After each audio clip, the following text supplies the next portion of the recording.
Okay, so where did she conclude with all this? Well, as far as I'm concerned, she was a free willie. She spoke a lot about free will. A lot of people today speak about free will. And among those, you find the anarcho-capitalists, which I like to call narco-caps. Okay? So the narco-caps, these anarcho-capitalists, they want government off their back. They don't want government at all.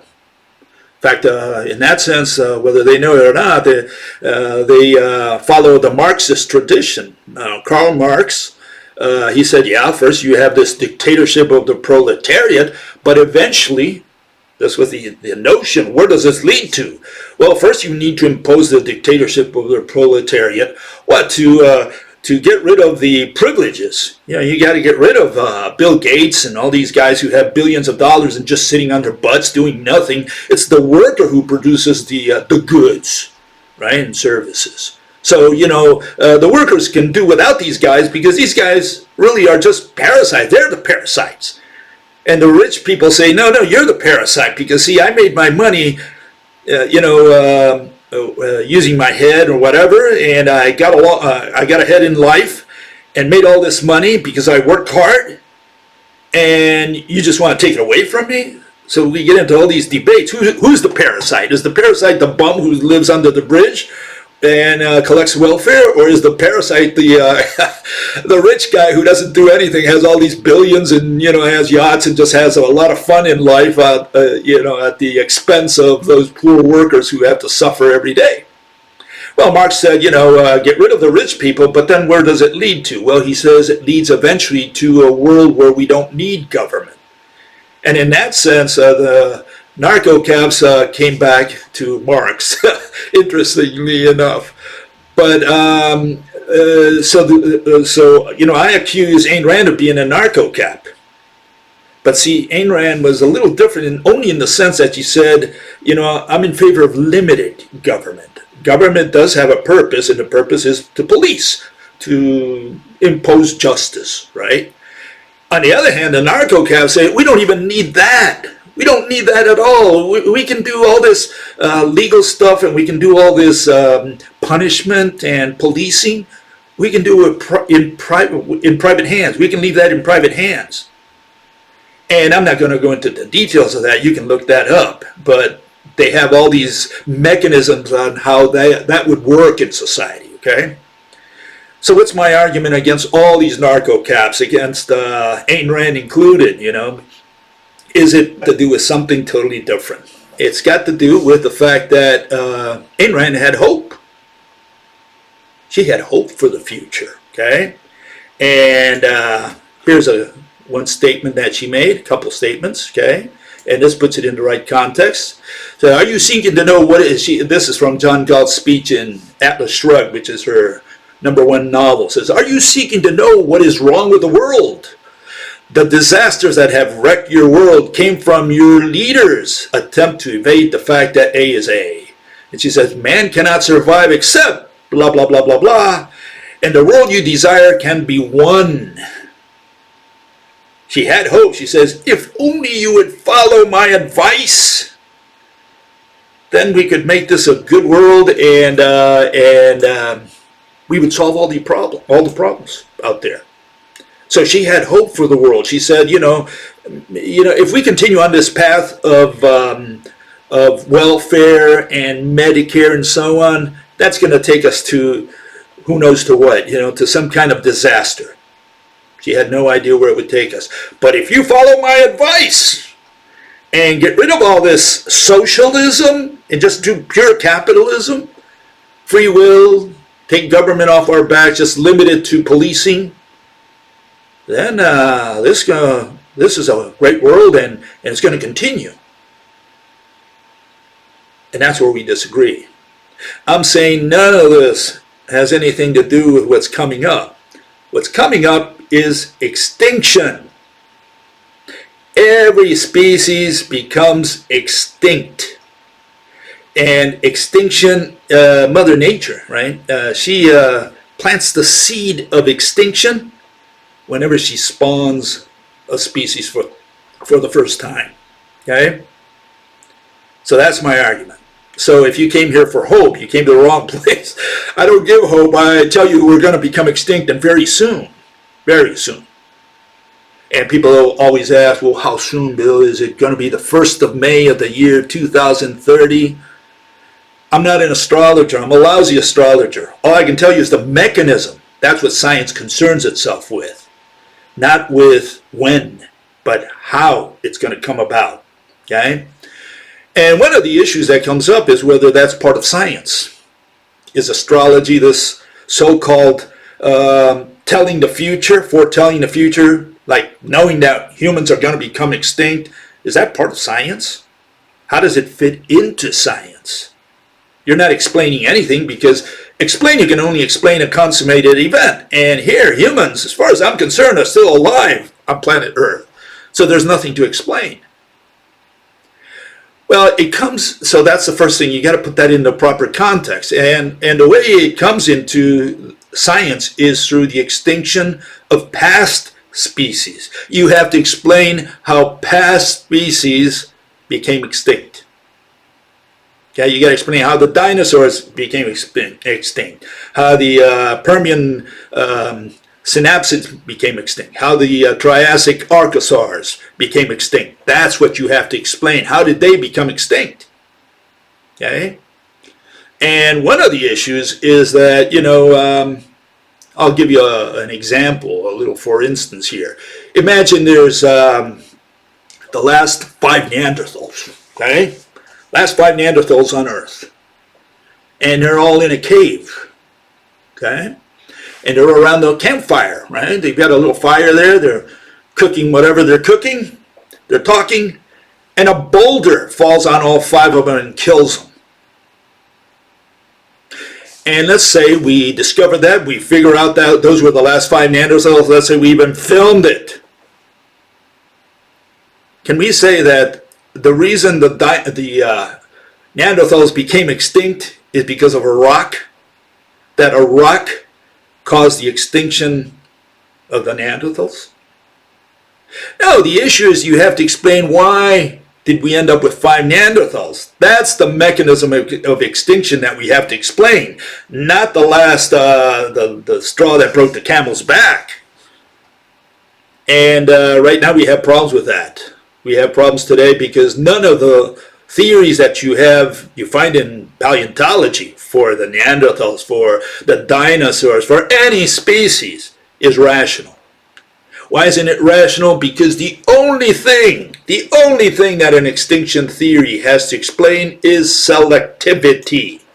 You have to explain how Mother Nature selects one species in a background extinction, and why it selects a family or an order of species in the case of a mass extinction. How does she do this? This is what you got to explain. And he who has not explained selectivity has not explained extinction. It's just that simple. Okay? So how do they explain, for example, the most famous extinction, the dinosaur extinction? They explain it this way. Here's a little video, a little GIF on this, okay? And let me get this out of here. Get this in there, right? Okay, here's the most famous extinction theory. It says that an asteroid, okay, hit the Earth. You'll see it here in a second.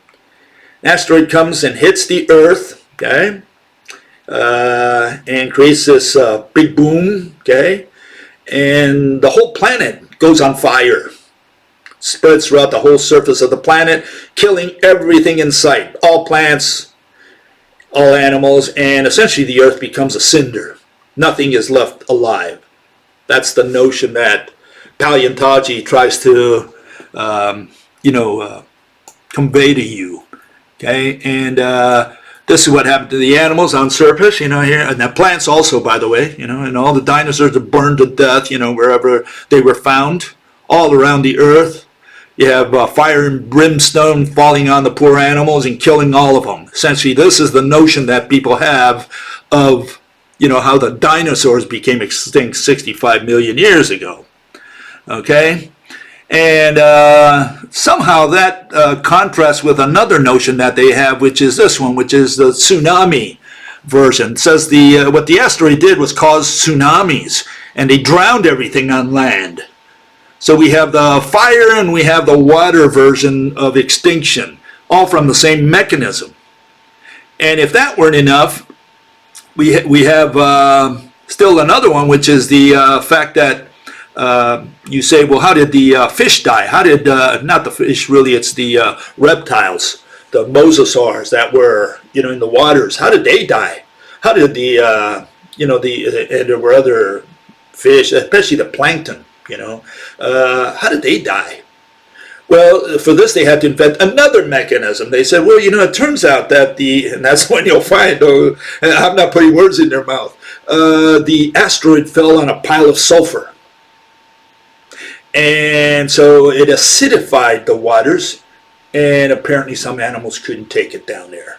Some survived, some did, because some could take the acidity and some could not. And how about the mammals on land? Were they wiped out as well? And the plants? What did they eat? I mean, if this either the water or the fire burned everything, what did the mammals eat? And they tell you that they ate detritus, which is like rotten meat for dead animals or whatever was left over for 3-4 years until God made plants again, I guess. So no, these are all irrational theories. That's all we have out there. There's no rational theory in all of paleontology regarding extinction, and that's what paleontology is supposed to do. Paleontology is the study of death. That's what paleontologists do. Paleontology is not assembling bones that some guy collected in the field and assembled in a museum. That's stamp collecting. In science, we have to explain. And a paleontology has to explain death.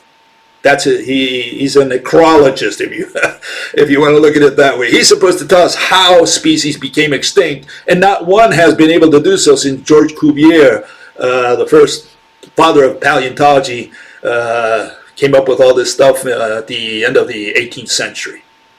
So we don't have a rational theory of extinction, and that's where I come in. I come in with a rational explanation of extinction, okay?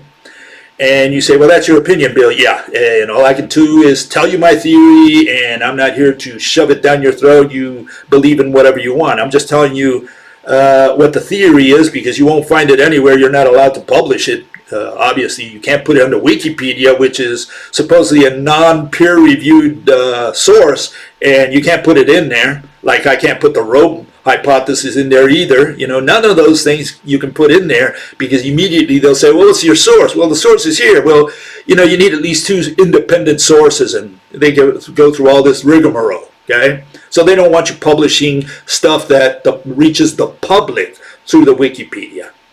And so you won't find this theory in there either, okay? This is the only place you're going to find it. So if you're lucky enough to come across this area, at least you'll be subjected, you'll be exposed to a new theory, which is different from all the rest. And I'm just going to go through it real quick, okay, today. If people are interested, if at least 3 people put comments saying that they would like to hear more about the theory, I'll talk about it on Sunday. Otherwise, I'll just continue with Ayn Rand, okay? So I'll say that again. If at least 3 people put comments saying, look, Bill, I'd like to listen to your theory in more detail, okay, then I'll talk about it a little more on Sunday, okay? I'll handle it that way. Anyways,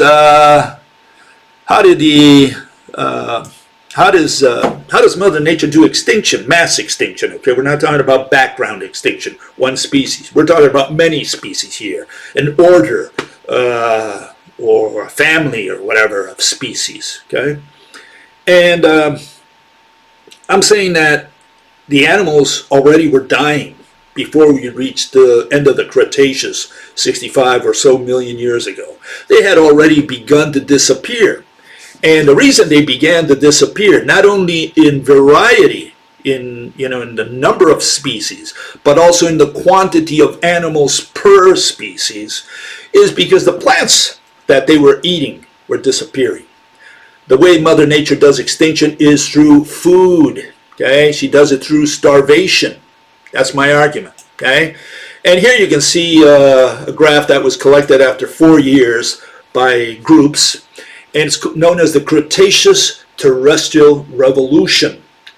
And what you can see there is that angiosperms, at least since the middle of the Cretaceous, even before then, began to take over the land.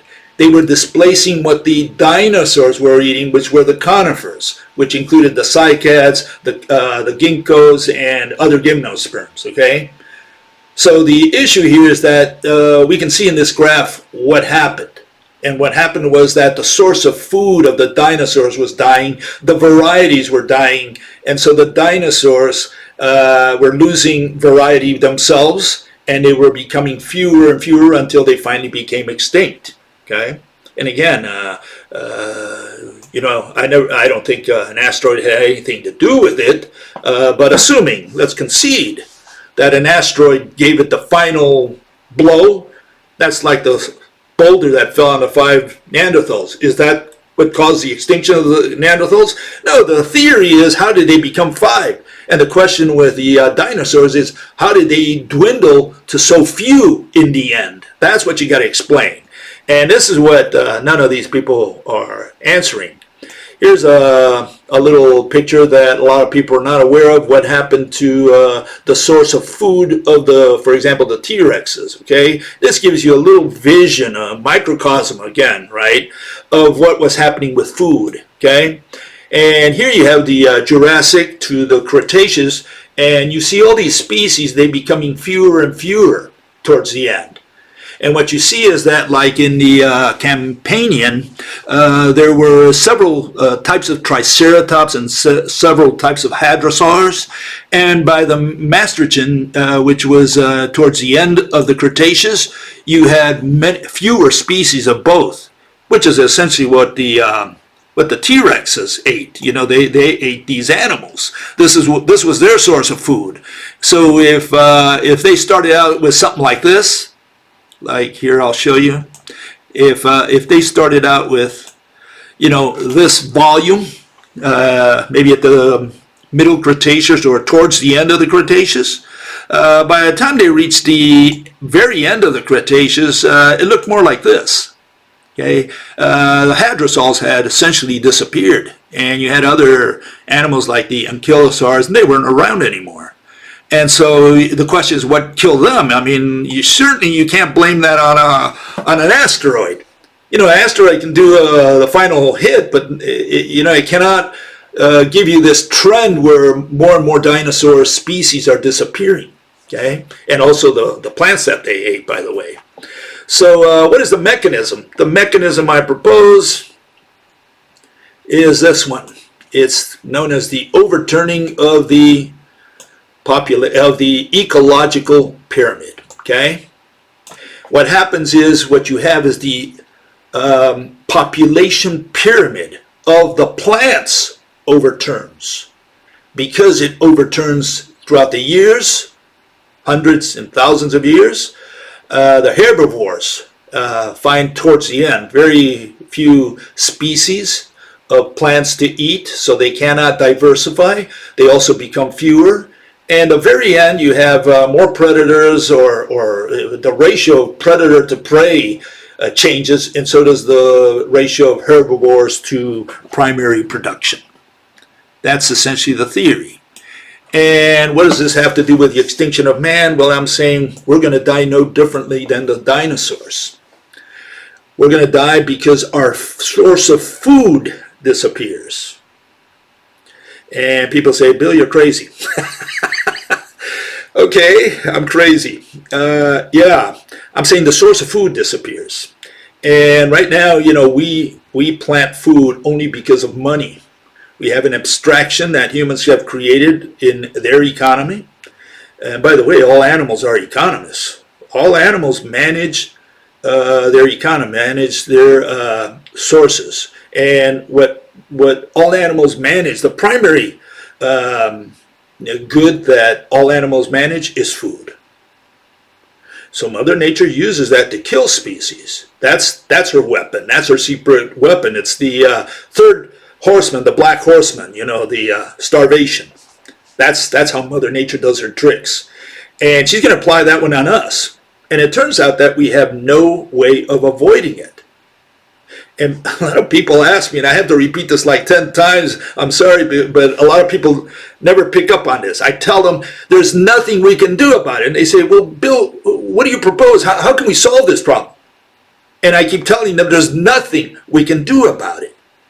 And people can't understand it because they say, well, hold it, we have intelligence, we have technology, we have foresight. And you're saying we can't do anything about it? Exactly. We can't do anything about extinction. Intelligence is not an antidote to extinction. Technology is not an antidote to extinction.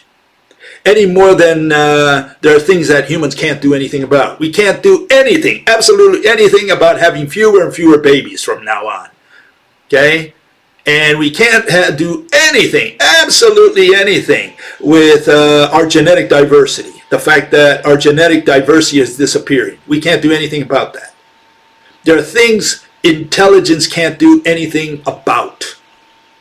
And people do not comprehend that because they think that because we have intelligence and foresight, we're so smart and we have technology that we can do anything. And yet we can't go to the nearest star system. And probably never, for sure, we'll never will. That's surrealistic. We'll never get to Mars. I doubt it very much. But so what's the issue? The issue is we can't do anything about it. We can't do anything about the overturning of the population pyramid of humans, first of all, and we can't do anything about the overturning of the ecological pyramid. Why? Because we have all these corporations who produce food and distribute it to the cities, where everybody is stuck depending on these corporations. And when, not if, but when the global economy, the human artificial economy completely collapses, money is no more. Money is no more. Money has no value at some point. And that's where people have a lot of problem with that. I got to go through this long explanation of why money is no more. You will not accept money anymore. And if you don't accept money, well, the corporation that produces food and distributes food has no incentive to produce food and distribute food. And now millions, billions, 8 billion people die in a matter of weeks. Okay, that's the theory in a nutshell. If you want more, at least I'll need 3 people to put in there saying, look, I'm interested in you on Sunday. Okay, bye-bye.